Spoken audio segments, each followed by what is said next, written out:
കോതമംഗലത്ത് സംസ്ഥാന കേരളോത്സവത്തിനുള്ള ഒരുക്കങ്ങൾ ദ്രുതഗതിയിൽ പുരോഗമിക്കുന്നു.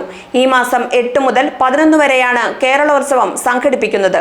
ഇതുവരെ നടന്നിട്ടുള്ളതിൽ വെച്ച് ഏറ്റവും മെച്ചമായ നിലയിൽ കേരളോത്സവം നടത്താനും പൊതുജന പങ്കാളിത്തം ഉറപ്പുവരുത്താനുമുള്ള ആവശ്യമായ പ്രവർത്തനങ്ങൾ നടന്നുവരികയാണെന്ന് സംഘാടക സമിതി ചെയർമാൻ ആന്റണി ജോൺ MLA വാർത്താസമ്മേളനത്തിൽ അറിയിച്ചു. അപ്പോൾ അത്തരത്തിലുള്ള ഒരു മേള കോതമംഗലത്ത് അതിന് ആതിഥേയത്വം വഹിക്കാൻ അവസരം ലഭിക്കുക എന്നുള്ളത് തന്നെ നമ്മുടെ ഈ നാടിന് ലഭിച്ചിട്ടുള്ള ഒരു അംഗീകാരമായിട്ടാണ് നമ്മളെല്ലാവരും കാണുന്നത്.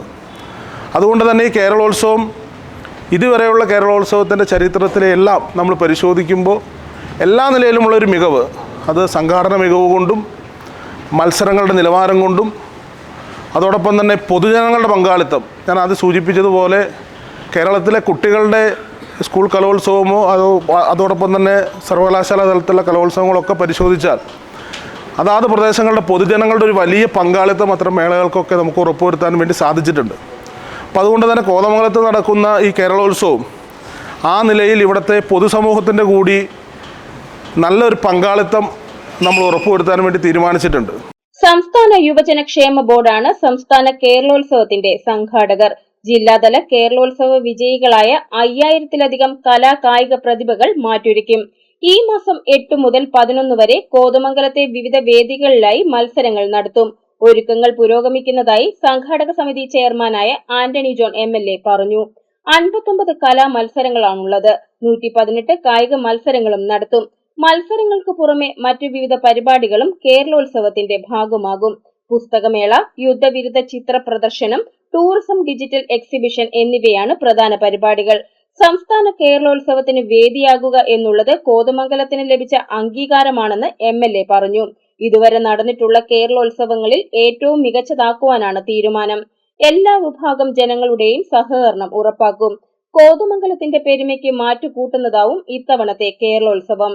ഏതാണ്ട് 5000-ഓളം കലാ കായിക പ്രതിഭകൾ 51 ഇന കലാമത്സരങ്ങളും 118 ഇന കായിക മത്സരങ്ങളിലുമായി കേരളോത്സവത്തിൻ്റെ ഭാഗമായി ഇവിടെ പങ്കാളികളാവും.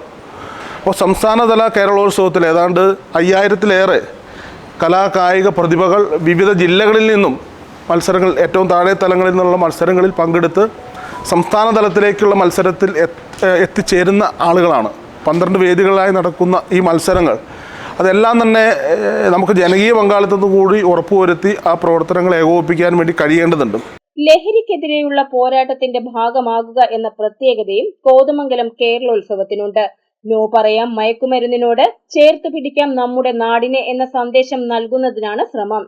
7-ാം തീയതി ആബാലവൃദ്ധം ജനങ്ങളെയും പങ്കെടുപ്പിച്ചുകൊണ്ടുള്ള കൂട്ടയോട്ടമാണ് ലഹരി വിരുദ്ധ പ്രവർത്തനത്തിലെ മുഖ്യ ഇനം. കേരളോത്സവം എന്നുള്ള നിലയിൽ ഒരു വലിയ കൂട്ടായ്മ, യുവജനങ്ങളുടെ ഒരു വലിയ കൂട്ടായ്മ കൂടിച്ചേരൽ കോതമംഗലത്ത് നടക്കുമ്പോൾ ഈ ലഹരിക്കെതിരായിട്ടുള്ള ഒരു വലിയ ജാഗ്രത കൂടി, ഒരു ചെറുത്തുനിൽപ്പ് കൂടി അതിൻ്റെ ഭാഗമായി ഉണ്ടാകണമെന്ന് നമ്മൾ കാണുകയുണ്ടായി.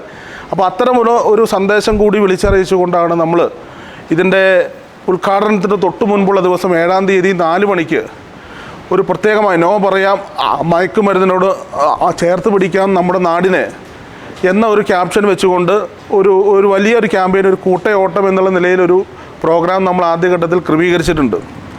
അത് ബഹുമാനപ്പെട്ട റവന്യൂ വകുപ്പ് മന്ത്രിയാണ്, റവന്യൂ ഭവന നിർമ്മാണ വകുപ്പ് മന്ത്രി ശ്രീ K. രാജനാണ് അതിൻ്റെ ഫ്ലാഗ് ഓഫ് നിർവഹിക്കുന്നത്.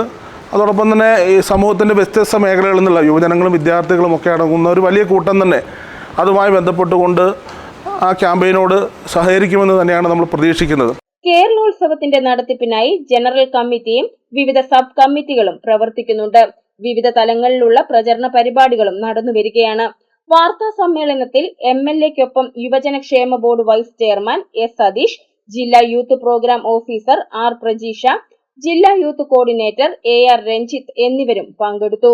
GTV news, Kothamangalam.